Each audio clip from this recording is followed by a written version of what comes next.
Imagina só assistir uma briga com dois homens invisíveis. Mas, Gabriel, como é que eu vou assistir se eles são invisíveis? Não sei, não pensei nisso, mas imagina aí essa cena na sua cabeça. E é exatamente isso que acontece em O Homem Sem Sombra 2, de 2006, o filme que nós vamos falar no vídeo de hoje. Então, se você já assistiu essa obra e quer se aprofundar ainda mais no universo deste filme e descobrir curiosidades interessantes, fica nesse vídeo até o final que ele tá bem legal e bem invisível.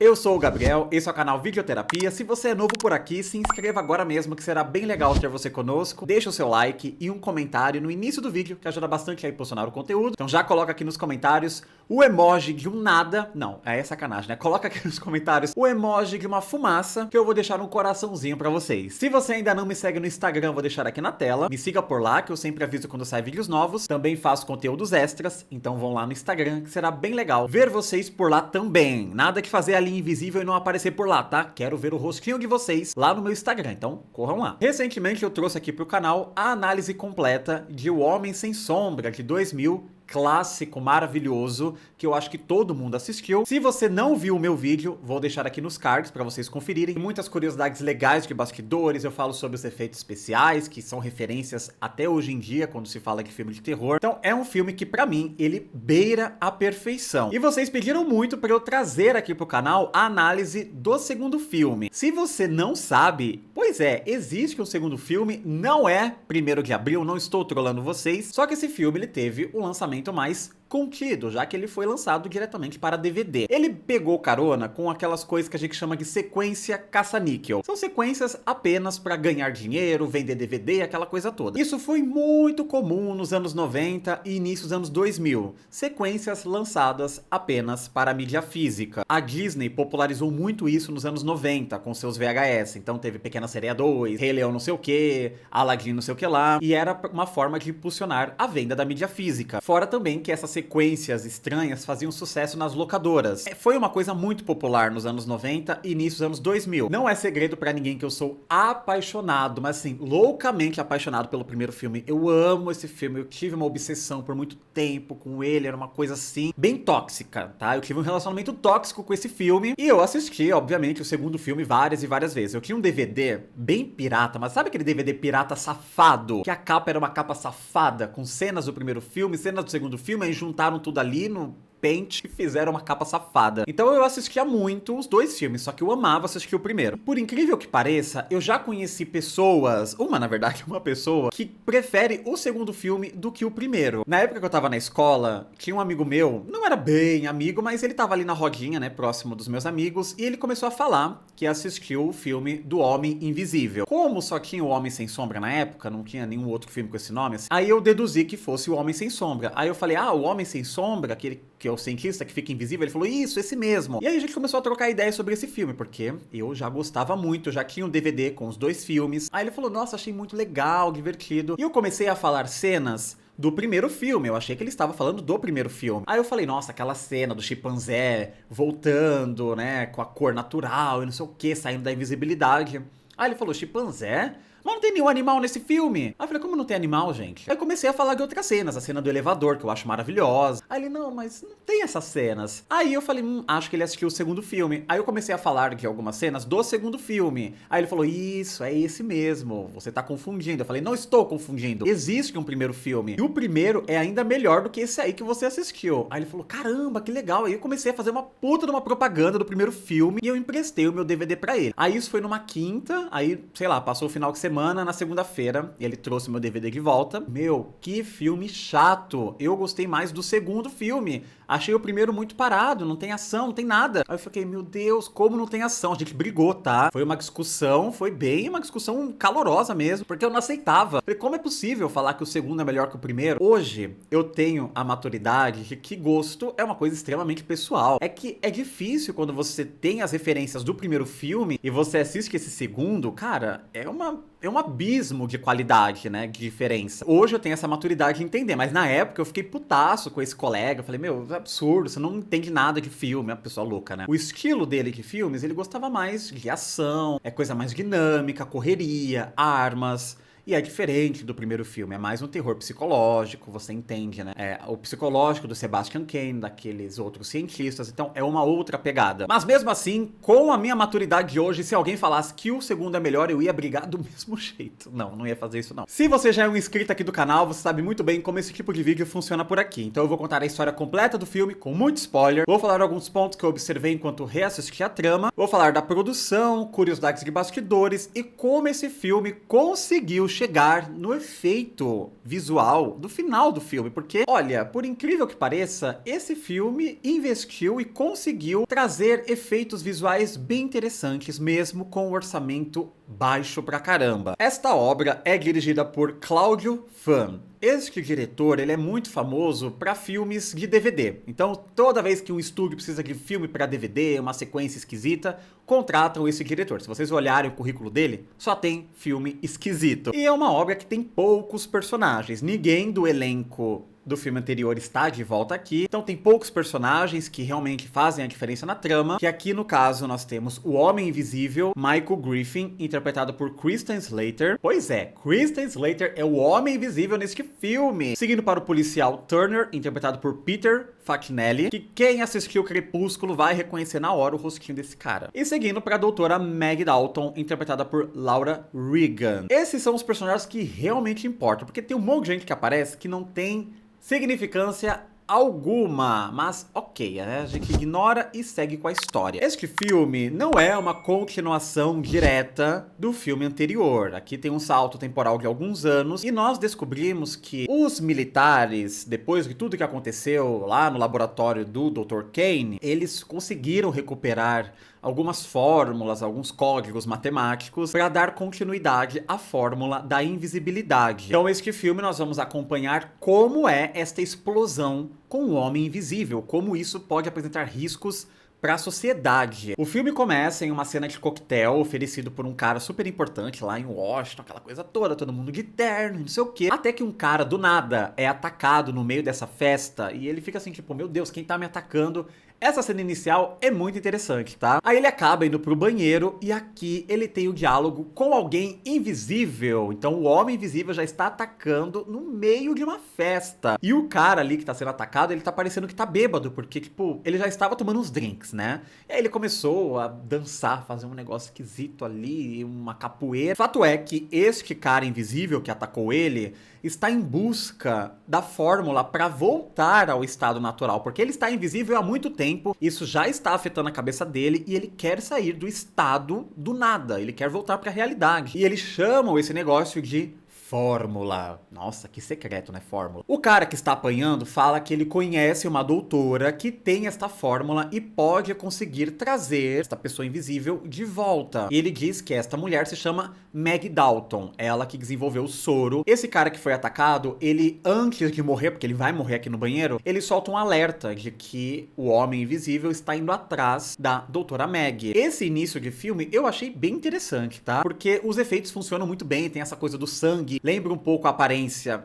invisível, é muito estranho falar isso, né? Mas lembra um pouco a aparência invisível do Kevin Bacon. Inclusive, usaram muito do Kevin Bacon nesse filme aqui, tá? Vou falar melhor na parte das curiosidades. Corta e nós conhecemos a Meg Dalton. Ela é uma mulher muito rica, cientista e tal, bióloga e mexe com coisa quântica. Ela é muito inteligente e ela tem essa tal de fórmula. Como ela está em perigo, os chefes ali militares contratam 2 detetives para ficarem na cola dela para proteger de possíveis ameaças. E esses detetives é o Frank Turner e a Lisa Martinez. A Lisa Martinez é melhor vocês nem se apegarem, porque ela vai de arrasta rapidex. Quem vai ficar mesmo até o final da história é o Turner. E o Homem Invisível está nas redondezas. E como esse filme não teve orçamento para mostrar coisas legais com efeito CGI, computação gráfica, tem muito aquela coisa da câmera subjetiva. Então é como se ainda estivéssemos naquela pegada de voyeur, que o Paul Verhoeven trouxe muito bem no filme anterior. Nós ouvimos a respiração do personagem, ele falando com ele mesmo, e a câmera filmando o vazio, o nada. E tem uma cena aqui muito interessante, que essa aqui eu acho legal pra caramba nesse filme. Tem um casal vizinho dessa moça aí, a Meg,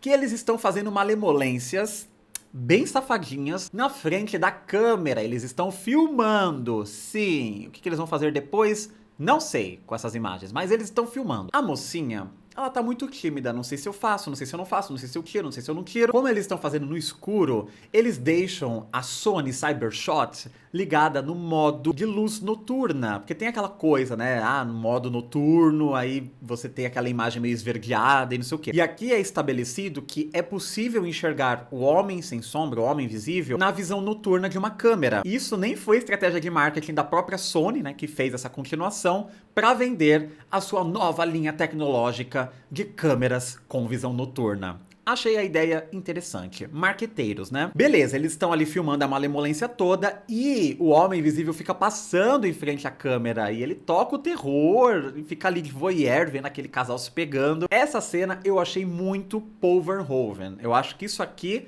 era pra estar no filme anterior, porque essa cena é muito divertida, ela é bem feita. Beleza, ele toca o terror ali no casal Malemolência e ele vai pra casa da doutora Meg. Nessas, ele acaba atacando a Lisa, a bichinha morre, o Tucker fica pistola, porque ele não sabe o que ele está enfrentando, não vê nada, só vê a parceira dele morrendo. Ele consegue invadir o escritório da doutora Meg, conversa com ela e pede a poção mágica. Ele quer voltar, ele não aguenta mais, ele está sofrendo porque tem a questão da claridade, que isso acaba com o corpo dele, não sei o que. Os militares chegam na casa da Meg, porque o cara ali falou no rádio que tava rolando um ataque, e eles têm, não aquele óculos que é usado no primeiro filme, que seria bem mais fácil, mas não sei por que eles não usam isso, mas eles usam tipo um monitor com essa coisa de visão noturna da câmera da Sony, pra localizar o homem invisível, mas não conseguem localizar nada. Esses militares são muito burros. E a Meg se junta com o Turner. O Turner ficou muito nervoso, já que a parceira dele morreu. Então ele quer descobrir o que está acontecendo e por que a sua parceira morreu. E no meio de várias conversas e ameaças, o Turner descobre a identidade daquele homem invisível. A Meg conta que ela trabalhou por muitos anos para os militares para desenvolver o soro Kane, que leva o nome do cientista que descobriu a fórmula da invisibilidade, que é o Sebastian Kane do primeiro filme. Beleza, ela descobriu o antídoto para trazer de volta e os militares começaram a testar isso em soldados. Então, começou a infiltrar uma galera por aí. E uma dessas cobaias é o Michael Griffin. Ele queria muito ficar invisível e tal, e ele meio que teve um lance com a doutora Meg. Rolou uma malemolência visual entre eles. Eles não ficaram, mas rolou uma coisinha ali. E isso a gente vai acompanhando em flashback. A cena que ele fica invisível, eles usaram, aqui eles foram bem espertos, eles usaram cenas do Sebastian Kane do primeiro filme ficando invisível. Aí eles fizeram uns cortes, botaram uns filtros pra parecer que faz parte do universo desse segundo filme aqui, mas são cenas do primeiro filme. Acontecem alguns incidentes ali e ele é declarado como morto, mas ele não morreu. E isso aconteceu porque o governo tinha planos com este cara invisível, usar ele como arma para alvos específicos. Então os militares começaram a enviar este homem invisível para matar pessoas avulsas, tipo assim, ó, fulano não gosta de mim, eu quero que você vá lá e mata ele. Aí o cara ia lá, invisível, matava, ninguém sabia de nada. Tá rolando uma conspiração gigantesca e estão usando esta arma, que é a invisibilidade. O Michael Griffin ficou muito tempo invisível, ele já está enlouquecendo, porque o soro, ele dá um efeito colateral, que a pessoa fica mais agressiva, tudo nela é mais sensível, ela está invisível, então ela não tem defesas no seu corpo para os raios UV, então isso acaba afetando o sistema imunológico, o sistema nervoso daquela pessoa que está invisível. Por isso que a pessoa fica mais agressiva, sem paciência. Porque imagina, a pessoa não consegue nem dormir, ela não tem as pálpebras são invisíveis, você não consegue fechar os olhos e se livrar da claridade para dormir, não tem como. Depois que isso aconteceu, a Meg começa a receber umas mensagens de uma pessoa misteriosa, um tal de Ludlow. Ele fala que tem as respostas, não sei o que, ela mostra essas mensagens pro Turner e eles decidem encontrar este cara. Quando eles chegam até o galpão onde esse cara mora, vive na verdade, né? Esse cara fez parte do experimento da invisibilidade, em algum momento ele foi uma cobaia, só que deu muito errado. Você percebe que o rosto dele tá meio queimado, a maquiagem desse cara é bem interessante no filme, ele não pode ficar no sol, não pode ter claridade, ele tá bem sinistro, e ele quer ajudar a doutora a conseguir se livrar desse homem invisível, porque ele entende da invisibilidade. Só que é óbvio que o Michael Griffin está na cola do Turner e da Meg, ele chega lá também, mata o segundo cara meio invisível, porque ele já está quase voltando, e vai atrás do casal. Ele quer, porque quer o soro para trazer ele de volta. Como última opção, o Michael Griffin sequestra a irmã da Meg e fala, olha, se você quiser ver a sua irmã viva de novo, é só você me dar o soro. Enquanto isso, o Turner é visto como inimigo da sociedade, o inimigo público, já que ele está indo contra os militares. Então tá todo mundo atrás do policial também. Como ele não tem nada a perder, o cara tá vivendo a adrenalina. E ele aqui encarna um estilo meio Tom Cruise. Ethan Hunt tá sempre correndo, com armas, dando pirueta, aquilo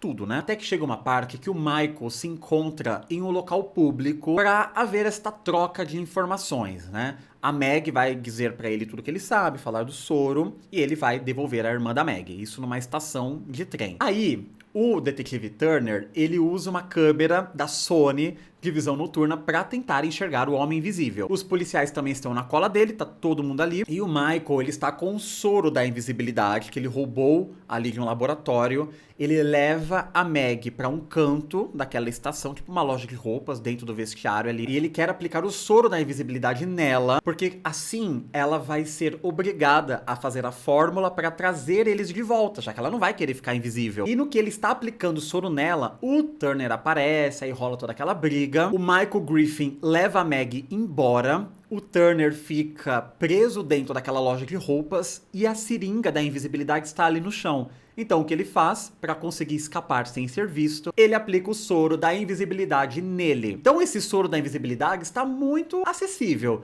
Você vai em uma loja de roupa, você encontra uma seringa no chão, é só aplicar no seu braço, que é um soro da invisibilidade. Simples assim. E aqui nós vamos para o grande finale deste filme, que eu vou revelar melhor daqui a pouco, porque agora eu quero pedir para você se inscrever no canal. Se ainda não for um inscrito, senão o Homem Invisível vai aparecer na sua casa. Coloca aqui nos comentários o que vocês acham desse filme, deixem o like de vocês, compartilha com um amiguinho que também gosta de O Homem Sem Sombra. E agora que você já se inscreveu, deixa o like, compartilhou o vídeo com um amiguinho, vamos ao grande finale do filme. A Meg vai até um laboratório que ela tem acesso para fazer este soro, e ela está junto com o Griffin. E o Turner, como está invisível, chega lá tocando o terror discretamente. A Meg, ela faz o soro, e como nós sabemos é um soro meio esverdeado. E no que ela vai aplicar no Griffin, ele fala: ei, não, você acha que eu sou besta? Aplique em você primeiro, vai que tem um veneno aí. Aí ela, tá bom. Aí ela aplica um pouco no braço dela. Como ela não está invisível, não dá nenhum efeito nela. Vai dar efeito no cara que está invisível. Depois, em seguida, ela aplica nele. Beleza, soro aplicado. Ele agora quer matar a Meg, para não ter testemunha. O Turner aparece e aqui nós temos a grande cena do filme,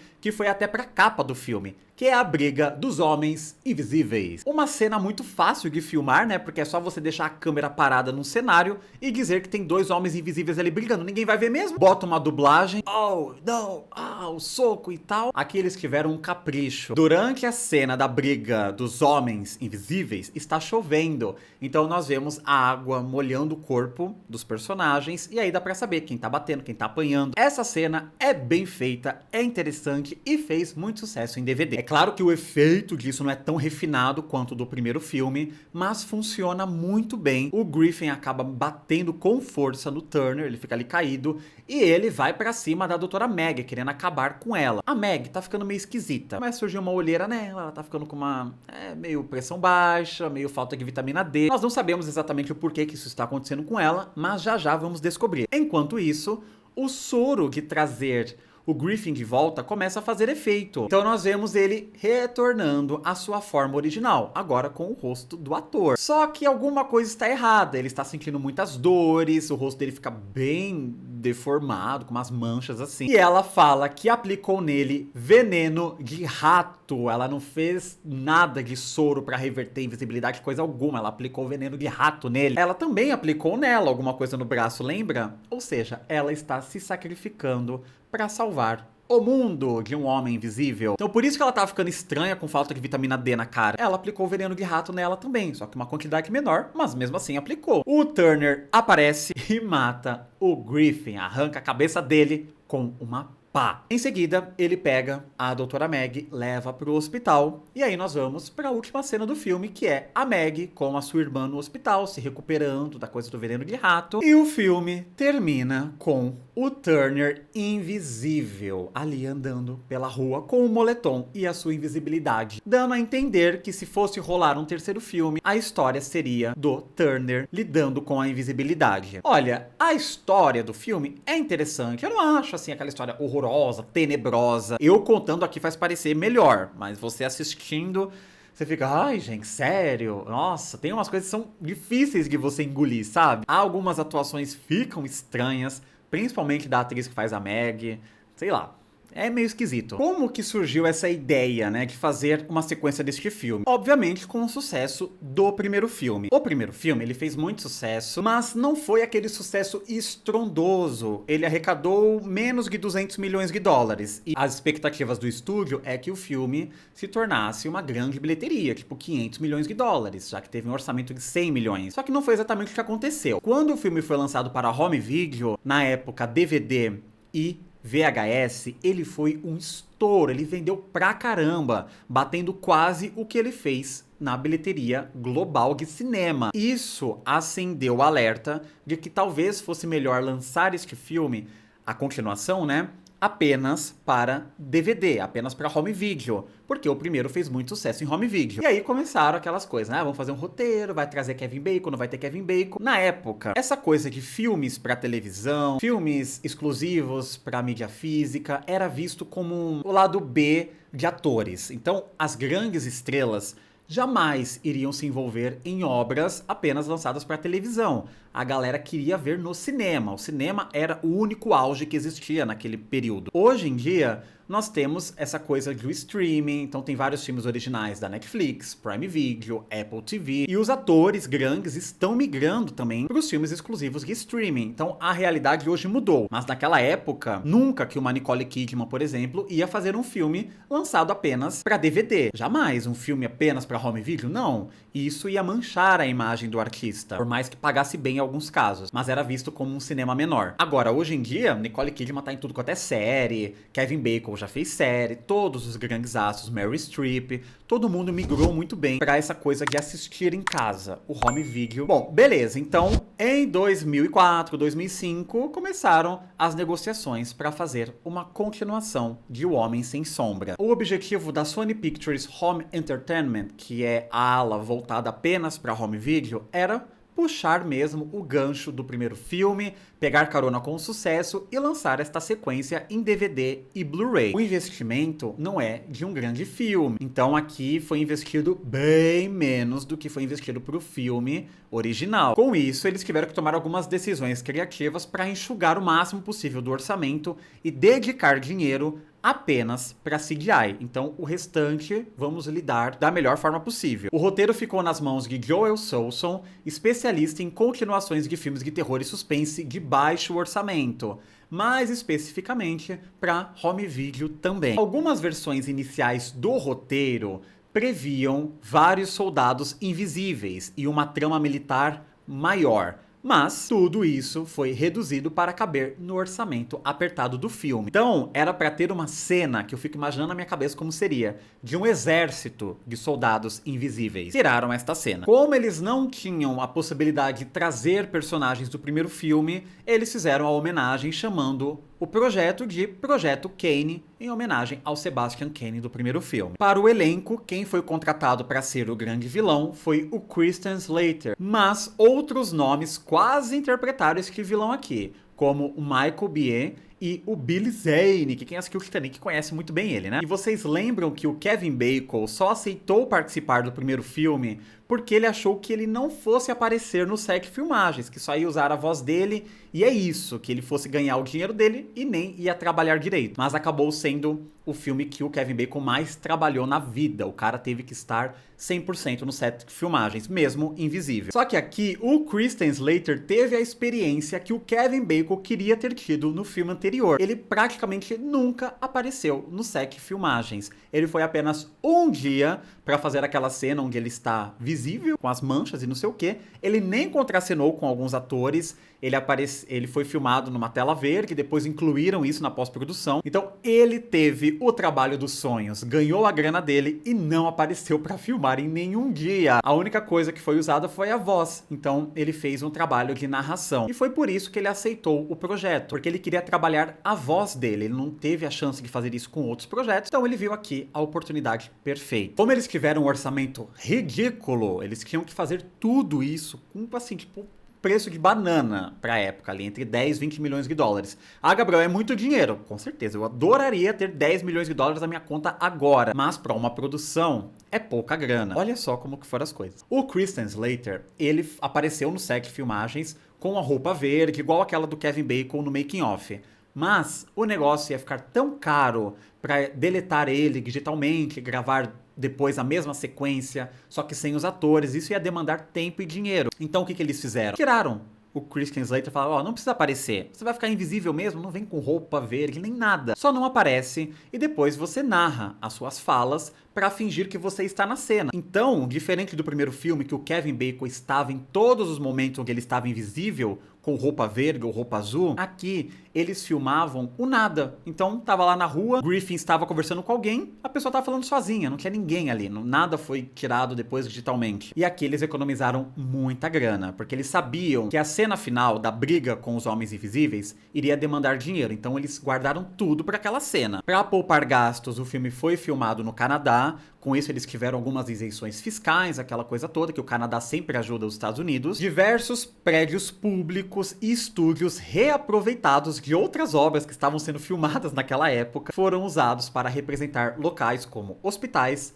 laboratórios e delegacias. Tudo isso para eles não gastarem com nada. Imagina o pessoal lá filmando uma temporada de Grey's Anatomy no hospital, aí de repente chega uma galera. Então, nós estamos fazendo aqui o filme do Homem Sem Sombra 2. A gente vai usar aqui uma ala do hospital, mas fique tranquilo que é rapidão. Foi nesse nível, viu? Não tô inventando, não. Aproveitaram tudo que já estava em andamento para o negócio ser mais barato. E para cenas de transformação da pessoa visível para invisível, eles usaram e abusaram das cenas com o Sebastian Cain do primeiro filme. E aí eles incluíram alguns efeitos para colocar o rosto dos atores deste filme aqui, para não parecer que era o Kevin Bacon. E acabou funcionando. Se você não assistiu o primeiro filme, você vai falar, nossa, que legal o efeito da pessoa ficando invisível, bacana. Mas se você vê o primeiro filme, você sabe que é a mesma cena, a mesma cena. Inclusive pegaram até cena da gorila ficando invisível e usaram aqui para fingir que foi um ser humano.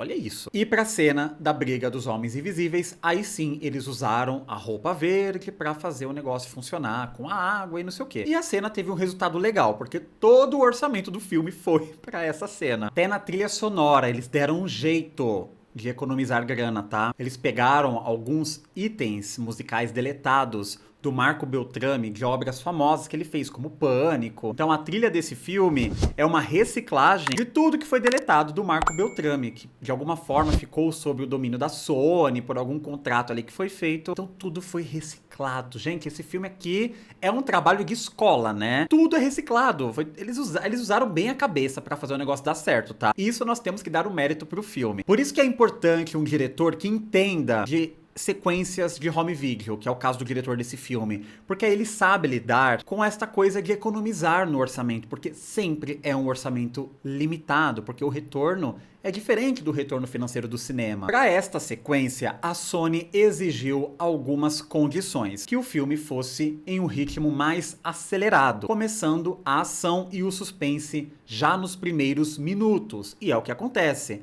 A cena de abertura já é o cara sendo atacado pelo Homem Invisível, ninguém sabe o que tá acontecendo. Então eles foram direto ao ponto. Isso aconteceu porque o objetivo era agradar o público de locadoras e home video. E este público prefere filmes mais diretos e dinâmicos. A galera quer uma coisa mais agitada. E a Sony queria fazer um Homem Sem Sombra 3. Isso quase aconteceu, tá? Havia planos para o Homem Sem Sombra 3, focando em novos experimentos da invisibilidade, mas o projeto foi cancelado por causa do desempenho das vendas. Ele vendeu muito bem, só que ele não teve o mesmo impacto que o primeiro filme teve em home video. E isso decepcionou um pouco a Sony, que acabou cancelando este projeto. Depois também não lançou a edição especial Deluxe, né, Ultra Deluxe, que eles iam lançar do segundo filme. Aí eles ficaram meio...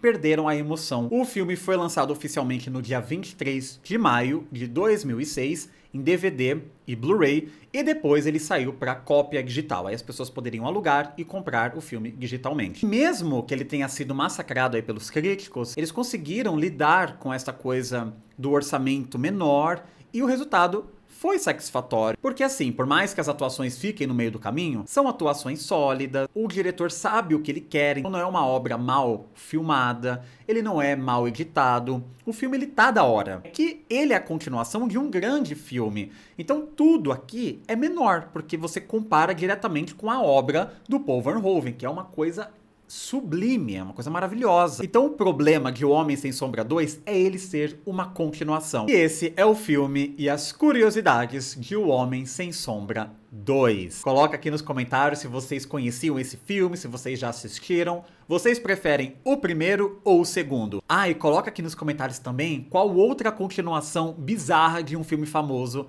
vocês querem ver aqui no canal. Não se esqueça de se inscrever, deixar o seu like e compartilhar o vídeo com um amiguinho que também gosta de O Homem Sem Sombra. Quando você estiver sozinho em casa, fique tranquilo, você deve estar acompanhado do Homem Invisível. Tchau!